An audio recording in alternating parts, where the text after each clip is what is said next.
This is LaRue Jones, and she graduated from ETSU with clinical health and rehabilitative degree and a concentration on food science and nutrition. Did I get all that right? Yep.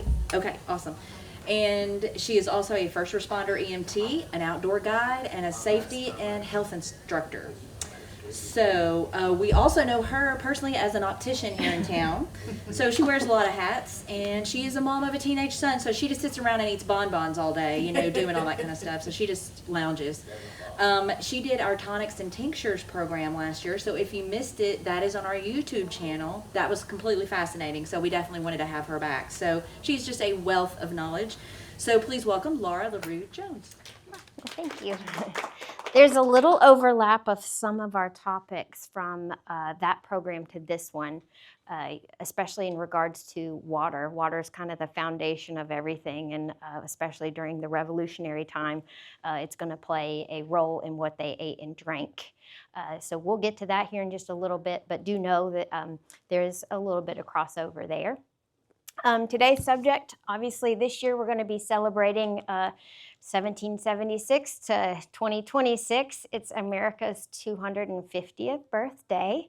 In order to, I guess, celebrate that, I chose to do meals based on what you would have had in 1776.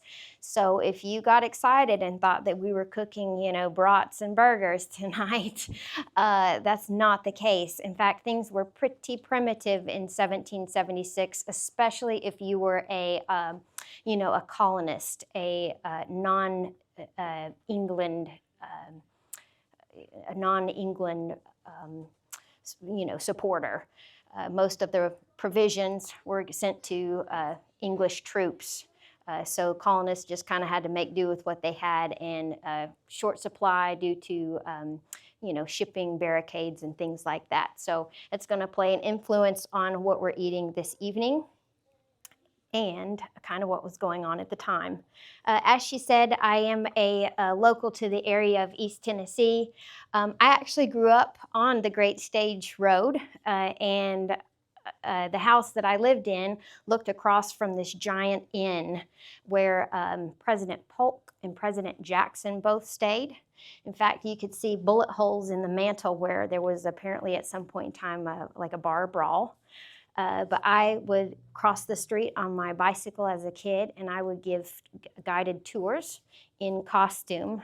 So I've been doing this for over 35 years, give or take-ish. So anyway, that's where my love of this stuff got started, and every time I do it, I learn about something new. So my hope is to transfer my love of that into something that will enlighten you. This is me. At one point in time, I was doing meat rabbits, and then I had some that when kids would come to the farm where I would teach open hearth cooking, I had some that they were tame enough that they could pet too. So that's myself doing this some time ago. And this is the inn that I was referring to. And at Christmas time, it's beautiful. They would decorate it up with these bows and greenery. All of it was live greenery. And when you get fires going around that live greenery, it just smells like Christmas. And we made the same cider that we made last time when I was here. And that's really what kind of started it all. So revolutionary meals during that era relied heavily on local and seasonal availability because the lack of refrigeration. Instead of refrigerators, the closest that you'd have to that would probably be a spring house, and it would keep things cool, but it would not keep things cold. Diets were shaped by geography, as we were mentioning earlier, the differences between a corn preference. And there's biscuits and gravy. We kind of touched on that, but most meals are going to be prepared in the home. But if you were a soldier traveling out in the field, you would have to rely on setting up a tripod and using what we call the Dutch oven. And I'll cover that also here in just a little bit. Most meals would center around a stew because a stew could be concentrated, preserved, and stretched. So some of the vegetables that you're looking at in that time period, they didn't eat a lot of raw foods because of vermin and the spread of disease. And then also, if you couldn't identify exactly what herb or whatever you were using, there was always the chance that you could pick the wrong thing. So instead, they would cook it first to eliminate some of that risk. So things like greens, squash, and beans were boiled and put into soups. We also had grains like corn and wheat. They were the foundation of the diet, particularly up north. We had wheat. In the south, rice was a little more prevalent. For meats, you're looking at things like rabbit, squirrel, whatever you could shoot and hunt. Some of the better meats are going to be venison and turkey. You got quail. New England had a lot more prevalence of fish, so they made things like cod and oysters, and I'll talk about how some of those were preserved here in a little bit. And in the South, rice was a staple. We had a lot of rice plantations, and then it was also brought in from Asia. Ways of preservation when you don't have access to something to cool are going to be things like dehydrating. Here you'll see a picture of what we call britches, bean britches. They will hang out the beans on the line, and they kind of drop in half to look like little leather breeches. It's also another name for them. And then you would soak them in water to rehydrate them. A nice thing about drying fruits and vegetables is that they do change the texture. They do become kind of leathery. So if you don't have a lot of access to meat, it kind of felt like you were eating something with a little more substance. It wasn't just mushy. You also could do pickling and fermenting, which with the pickling and fermenting is a good way to maintain the vitamins that you find in fruits and vegetables. So like sauerkraut and vinegar would have vitamin C in them, which was needed, especially in the winter months when you don't have access to citrus and fruits very often.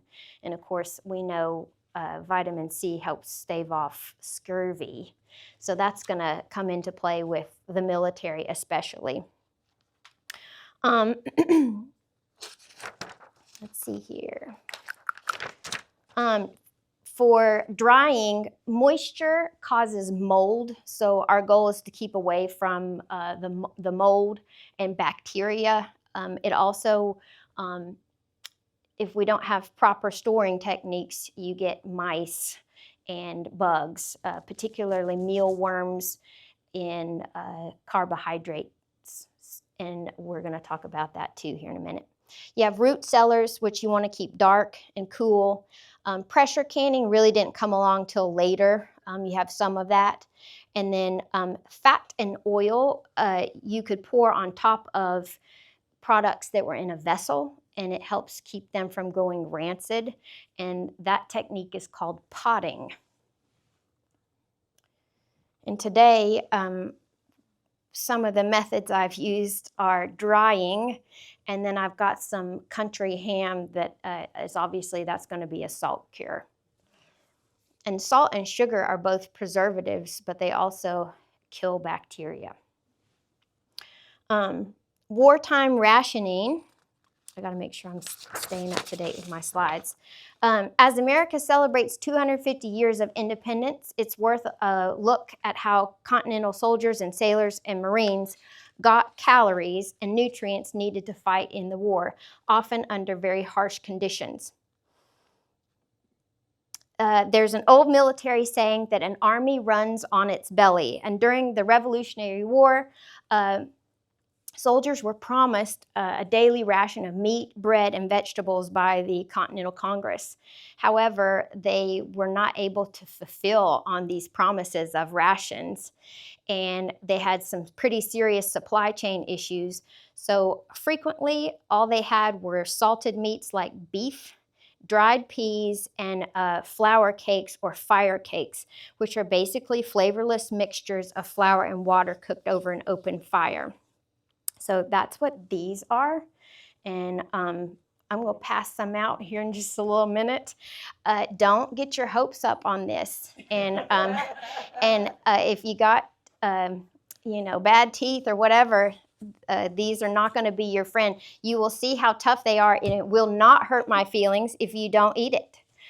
This is just to show you how bad it probably was. This is for education, not flavor. Yes, right? this is for education. So what typically they would do, this is hardtack or ship's biscuits. And this would have been a military ration. Particularly, we see it a lot in the Marines and in the Navy back then. And people would be proud of their dehydrated biscuit, and they actually would, they call it docking.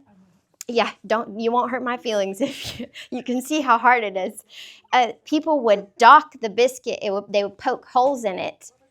That's hardtack or ship's biscuit. Yes.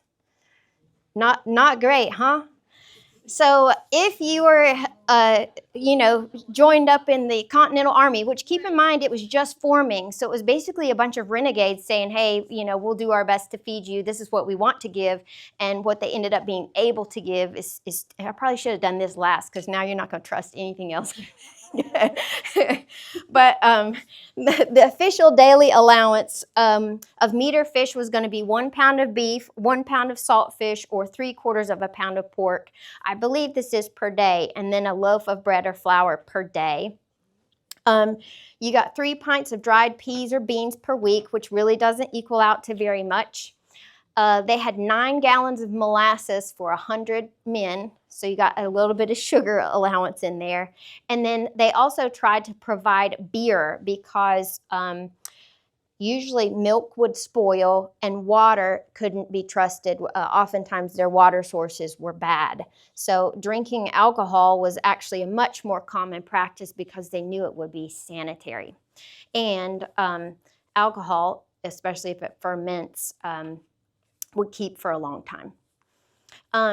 So the theoretical rations that the Continental Congress promised to give rarely actually happened out in the field. And because there was this lack of fresh food and poor preservation methods when you're traveling, the menus frequently shrank down to just the boiled beef and those flour cakes. So you can imagine if you've been on a ship for 6 weeks, how awful that would be by the end. And once again, this hardtack is leathery. That would give the texture of, meat if you didn't have any. What they would do to soften it up is actually dip it in their coffee. So today I do have us some coffee. And, since it's 1776, we're boycotting tea. So if it's not too late for you, you're welcome to have some coffee for anybody who wants it. And they also would soak it in fat. Well, yeah, they would soak it in fat, butter, which sounds a little bit better, water, or soups and stews. So today I also am going to be serving us some corn chowder, which would be like local vegetables that you could find and supplement whatever your military rations are. In fact, they would refer to these military soups and stews as eternal stews because they would keep adding little things that they could find along the trail to make it stretch out and last. So scurvy was really big, especially on ships. It led to a because of the lack of fresh fruits and vegetables, it led to high rates of diseases. There's other diseases than scurvy, which we're going to cover in another slide, but that was probably the most common one, again, in the maritime area. They also would forage edible plants, particularly the troops up north would find vegetables like lamb's quarter and sorrel, and they would add that to their soups, stews, and beverages. It wasn't until 1700s. Oh, bless your heart. It wasn't until 17. We got some I would never napkins made if it you through the need war. I'm just saying. it. They never take it. There you go. In the 1700s, water filtration began in private homes. What they would do is they would take different types of sediment. Sand was probably the most common, and they would layer it with charcoal, wool, like from sheep, and sponge layers to eliminate unwanted organisms and particles, to filter out their water. Particularly in this area, we have some of the best water in the country. Because we have so much availability of limestone, it is known for its purification abilities, which is why we have some of the best whiskey and bourbon that comes from these areas. By the late 1700s and early 1800s, we had outbreaks of smallpox and cholera, which were spread from sewer water, getting into your drinking water. And so at that point in time, it also came out with the invention of the microscope. And they started seeing just how much bacteria was in water. So it became much more widely used to either treat your water with things like chlorine or to filter your water. And in fact, in more industrial areas or bigger cities, they would have a large building where they would process all the water and deliver it out. So your water actually would come out by truck, obviously pulled by horses or whatever, but they would bring the water in bottles and deliver it out to your door, very similar to how you saw milk deliveries later on. So water treatment started in the early 1800s, and that mostly was up north and then graduated down south. This is a picture of a mess unit. Typically, a mess unit is 5 or 6 Army soldiers. It's typically 6 to 8 Marines or Navy officers. And what they would do is they would share a one-pot meal so that not everybody would have to carry a cooking kit. And usually it'd be copper or tin, and because those would heat up really quickly. And they would boil all of their rations into this soup or stew. They called these groups mess squads, and that is where you get the word mess kit from. And if you were lucky, your group would have a designated cook, and they would do all the work. And in the Army, oftentimes they would have a wagon that would be pulled behind, which is where you get your chuck wagon from as well. Let's see here. If they didn't have enough rations, because the supply chains were notoriously unreliable, they would send people out to go find or procure food.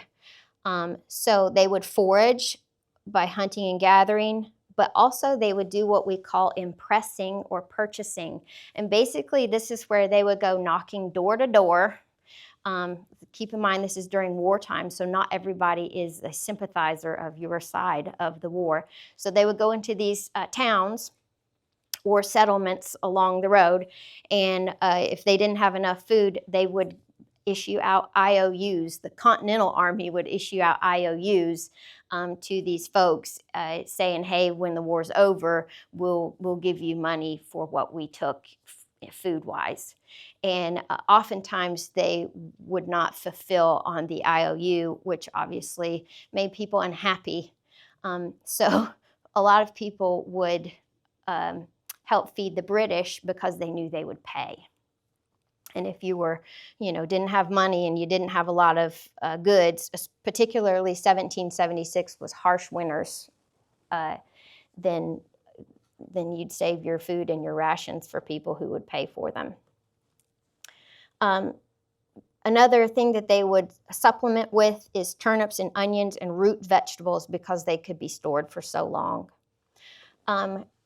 So one event in particular had a large influence on military rations, and that is the battle at Valley Forge.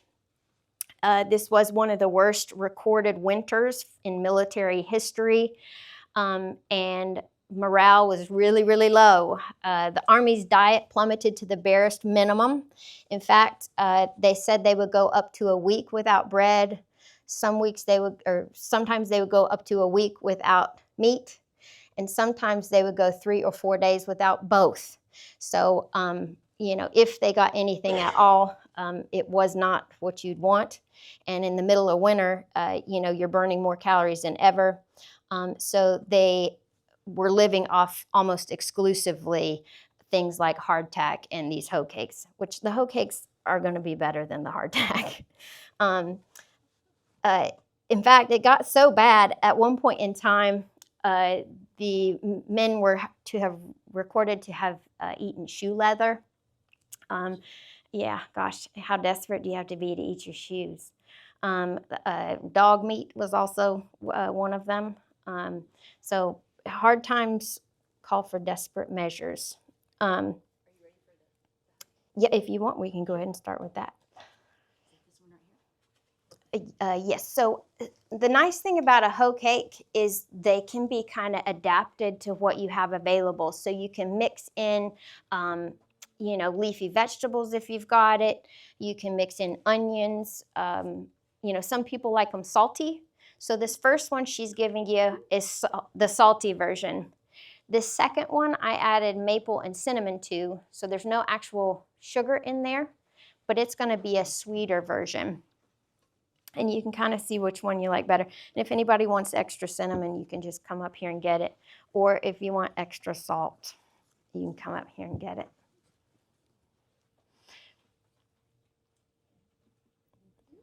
Literally, soldiers were dying to get home. And I don't know if y'all have ever heard this little nursery rhyme, but growing up, this was one that I heard in school. It was peas porridge hot, peas porridge cold, peas porridge in the pot 9 days old. So back then, peas porridge was a common staple along with corn chowder. So I opted for the corn chowder instead of the peas porridge because, not everybody loves peas, but most people are okay with corn. Okay, so what you all are eating now, these are called journey cakes, Johnny cakes, fire cakes, ash cakes, but I have always known them as a hoe cake. And they're aptly named because people would actually cook them on the flat part of a garden rake, a garden hoe. So when I've done governor school, they'll have you grease up a hoe. You'll stick it in the fire just to get it hot enough and to get the butter to melt, and then you slap your cornmeal on there, and after a while you're able to flip it, and thus you get these delicious little corn cakes. And again, they can be used to soak up your liquids. So if you're having to have stew all the time, you'll find things to dip in it. Yes. A fritter. Yes, yep. Especially the more oil you put in there, then it really becomes a fritter. I have included a recipe, a handout. If anybody wants to make hoe cakes at home, you can literally make it like you would a pancake or, a griddle cake on the flat top. And in this particular recipe, they added onion, which I don't like, but you might like it. If you weren't cooking on the road, and you had to cook in a cabin or at a homestead, oftentimes they would detach the kitchen from the cabin so that if the kitchen caught on fire, the cabin wouldn't burn down. In fact, I shared this statistic last time. The second leading cause of death for women during this era was burning to death, and it was because they were cooking in these kitchens with these ridiculous skirts and dresses and hoop skirts.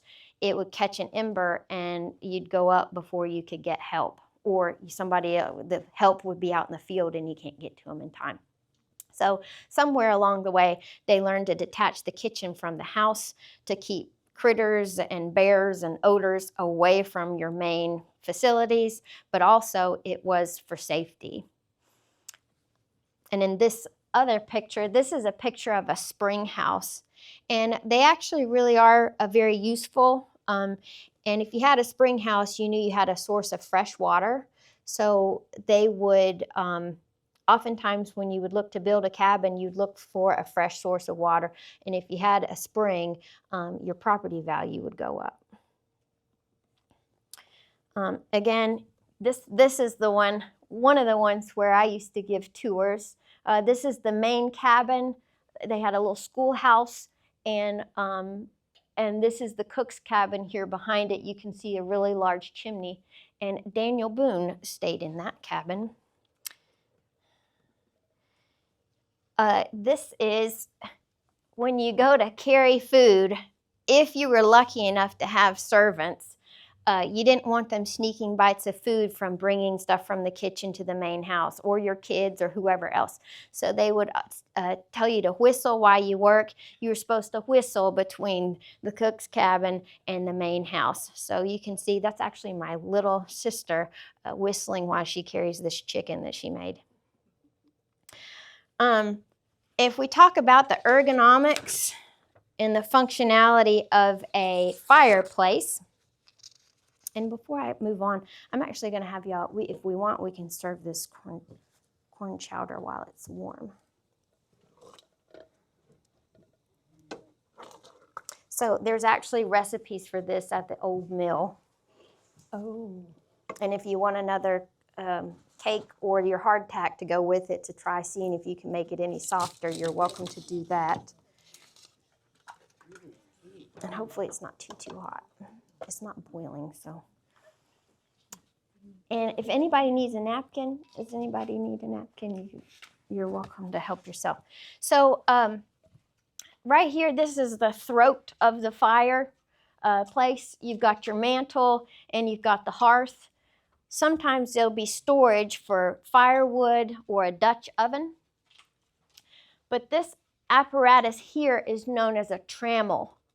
So if you were lucky enough to get to cook in a kitchen, this trammel moves, it swings out like a big arm, and that can make it to where you could easily pull pots in and out of the fire so that you weren't actually down in the ashes and the heat.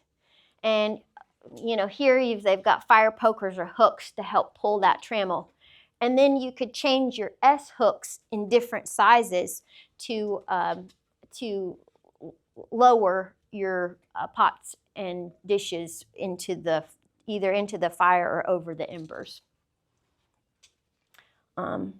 So there's actually 3 different types of trammels, and it's one of the most useful cooking devices when cooking over fire. And the elements of a fire, you have to have oxygen, heat, and fuel.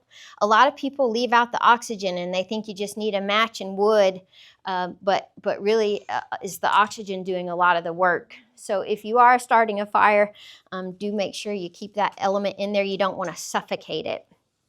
So that's why you have a grate in a fireplace to lift the wood up so that air can flow underneath it and get up that chimney. You want a bit of a draft. So these different types of trammels, this is a closer up picture of it. This trammel appears to be a stationary one. They also make wooden ones and they swing. This is also a type of trammel, and this one is a type of trammel. So this one is going to be your S-hook trammel. I don't think they have one of the sawtooth trammels in this photograph, but basically it works like a latch. So you would pull out the metal piece, pick which level you wanted in, and then lock it. And this makes it to where you could simmer, you could turn it on low, you could, this essentially was your very first oven dial. And there was more ways to cook than just directly in the flames. Oftentimes your embers are going to hold more heat than a flame. Different flame colors have different temperatures. And then you also could cook directly on your coals. You could cook in the ashes. And then again, you could cook in the smoke.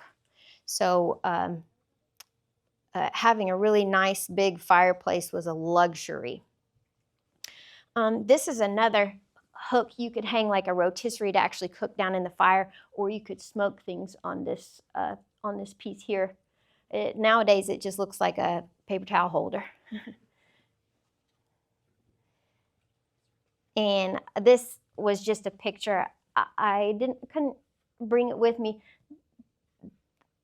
This type of trammel sometimes would be hung on the side of a fireplace, and they would also use it to hold a lamp, because you could also adjust the height of your lantern with that trammel.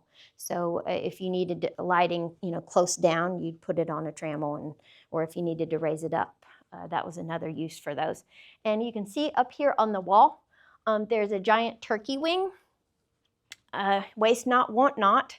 They would take that turkey wing, and you could either have people fan you to stay cool in the kitchen, but you also would use that to get oxygen to the fire. So we would fan the flames. And you can see in this picture, we were cooking on the Dutch oven. This is out in the hearth, so we're not actually cooking in the fire, and we've just pulled the embers and we're cooking with those embers. So today I've handed out a sheet. It's this one. And on it, it'll tell you basically the size of your Dutch oven, how to simmer, how to bake, how to broil. This is the original oven before there was the oven. And this one's portable. I'm going to talk about stationary ones here in a second, but based on how you wanted something to cook or bake, you could make a pie in here. I've actually baked a pineapple upside down cake one time in here. And it's best nowadays, you can use a parchment liner to keep stuff from sticking, but obviously the more butter that you use, the better everything is, but it also is going to help it keep from sticking and make it easier to clean afterwards. But I do personally, now when I use my Dutch oven, I almost always use a liner, just because it makes it so easy to pull out. And to condition it, just like any cast iron, you don't want to use soap. To condition it, typically you'll have chainmail or some kind of metal that you can kind of scour it with. Sometimes I'll even, if it's not too dirty, I'll just use salt to emulsify the surface, get it clean, and then you want to re-grease it. If you wash off the oil layer, it is more likely to rust and lose its condition. And if that happens, it's okay.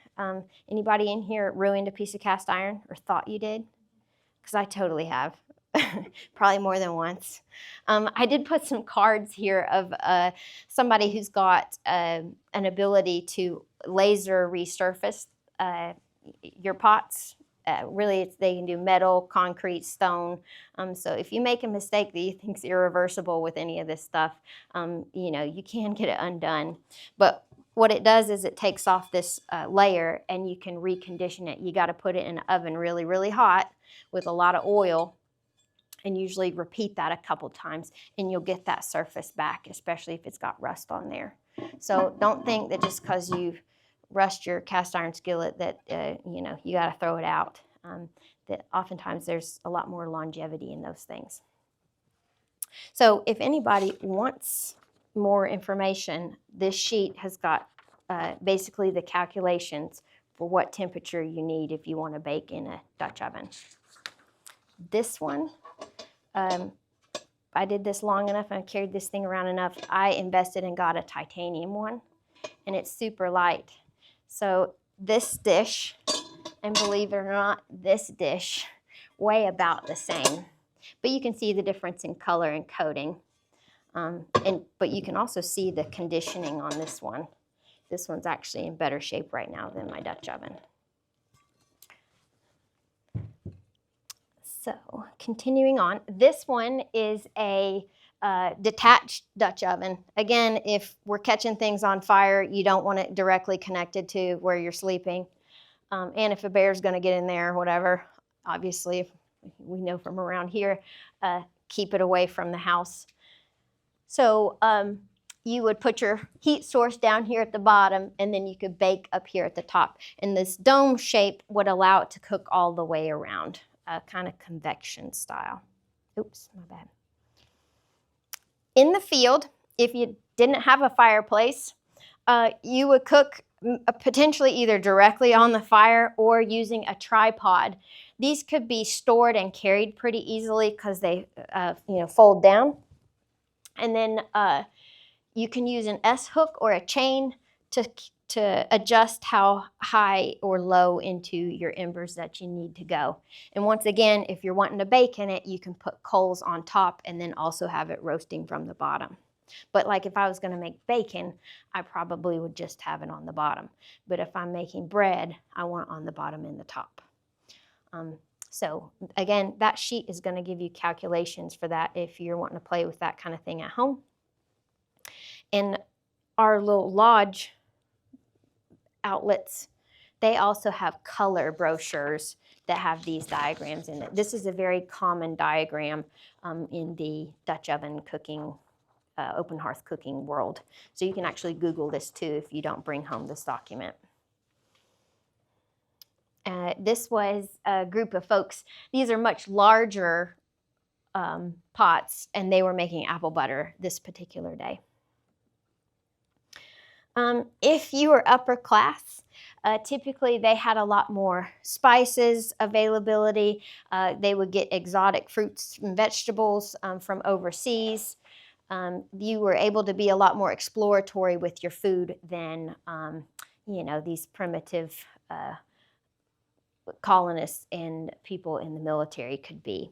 You also could explore a little more with your alcohol. So this Madeira wine, rum was popular, and they did a lot more with desserts. If we were in 1776 military, we would not be doing a dessert if this hardtack's what we have to eat for dinner. Anyway, does anyone have questions over anything that we've covered or want to try something more? Yeah, anybody's welcome. We got plenty up here for anybody who wants it. What did you say the hardtack was made out of? So it's actually very, very simple. It's flour, water, and salt. Brandy, 1 second. So this one I added some other vegetables. I added corn and peppers too, just to give it a little more flavor because everything else is or was so bland. Who liked the sweet hoe cake? Who preferred the salty? You like the sweet one? Well, either one. That basically wraps up, I think, what all I had to present. If anybody wants more or has questions, I'm happy to stay and cover whatever you would like.